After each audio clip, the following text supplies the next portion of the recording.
राष्ट्रपति के अभिभाषण पर राज्यसभा में धन्यवाद ज्ञापन देते हुए आज मैंने प्रधानमंत्री नरेंद्र मोदी को सुना, जिसको सुनकर आश्चर्य से ज्यादा चिंता हुई।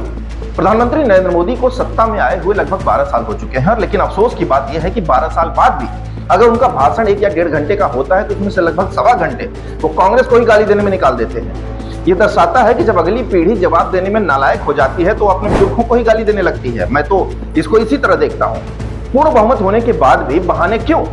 अगर आप 12 साल सत्ता में रहकर भी चीजें नहीं सुधार पाए, अगर पूर्ण बहुमत की सरकार होने के बाद भी आप समाधान नहीं निकाल पाए और आज भी दोष देने के लिए आपको एक पार्टी की जरूरत पड़ रही है, तो माफ कीजिएगा, ये आपकी नाकामी है। आप इसे माने या ना माने, लेकिन सच तो यही है। अब आते हैं सबसे गंभीर और चिंताजनक मुद्दे पर। प्रधानमंत्री बोलते बोलते कांग्रेस को घेरने के चक्कर में ये भूल गए कि वो किस पद की बात कर रहे हैं। संविधान के सर्वोच्च पद पर बैठी हुई देश की प्रथम महिला नागरिक हमारी राष्ट्रपति द्रौपदी मुर्मू जी। उनके संदर्भ में बार बार यह कहना कि वो आदिवासी हैं, पिछड़ी हैं, ये शर्मनाक नहीं तो क्या है? मुझे समझाइए, इस देश में राष्ट्रपति सबसे पहले राष्ट्रपति है या फिर एक आदिवासी महिला? देश को यह तय करना पड़ेगा। क्या द्रौपदी मुर्मू जी महामहिम राष्ट्रपति हैं या एक पहचान की राजनीति का औजार? अगर राष्ट्रपति पद पर बैठा व्यक्ति भी जाति, धर्म और वर्ग से पहचाना जाएगा तो फिर संविधान की बात करना एक मजाक बन जाता है। जाति व्यवस्था खत्म होने वाली नहीं है और कारण साफ है। हम बड़ी बड़ी बातें करते हैं कि जाति व्यवस्था खत्म कर देंगे, भेदभाव मिटा देंगे, लेकिन सच्चाई यह है कि यह कभी खत्म नहीं होगी, क्योंकि इस देश के पॉलिटिकल लीडर ही नहीं चाहते कि यह खत्म हो।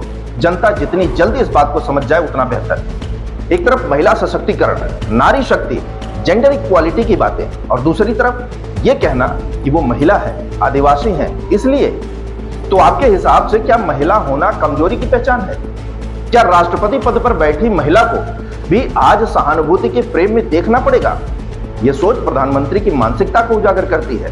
प्रधानमंत्री मोदी साल के 365 दिन और दिन के 24 घंटे इलेक्शन मोड में ही रहते हैं। उनके मुंह से निकला हर वाक्य कांग्रेस से शुरू होता है और वहीं खत्म हो जाता है। अब एक और हैरान करने वाली बात, हाल ही में लोकसभा अध्यक्ष ओम बिरला जी का बयान आया कि उन्होंने प्रधानमंत्री को सदन में आने से रोका क्योंकि कुछ अप्रत्याशित हो सकता था। अब जरा सोचिए, जिस सदन को देश का कानून का मंदिर कहा जाता है, जहां जनता के चुने हुए प्रतिनिधि बैठे हैं, वहीं देश का प्रधानमंत्री खुद को सुरक्षित नहीं है, तो फिर आम नागरिक किससे सुरक्षा की उम्मीद करेगा? क्या कोई देश बिना विपक्ष के चल सकता है? क्या सरकार विपक्ष की आवाज सुने बिना देश चलाना चाहती है? आज हालत यह है कि कानून या तो बिना बहस के पास हो रहा है या फिर अध्यादेश लगाकर। विरोध के लिए कोई जगह नहीं छोड़ी गई। ये लोकतंत्र नहीं है, ये एक तरफा सत्ता है। मिडिल क्लास पिस रहा है। मिडिल क्लास आज बुरी तरह पिस रहा है। टैक्स, महंगाई, बेरोजगारी, हर तरफ दबाव है। लेकिन कहें तो कहें किससे?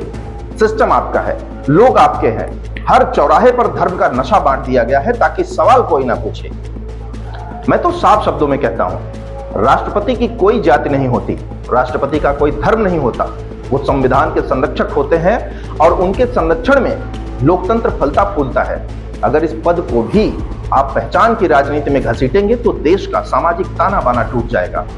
आखिरी बात, प्रधानमंत्री मोदी, अगर आप प्रधानमंत्री हैं तो आप ओबीसी नहीं हैं। आपको वहां तक पहुंचाने में भारत के हर नागरिक का वोट शामिल है। इसलिए एक नेता की तरह बात करिए, एक प्रधानमंत्री की तरह सोचिए। अब कांग्रेस को गाली देना बंद करिए, जात पात की राजनीति से बाहर आइए। देश को नारा नहीं, दिशा चाहिए।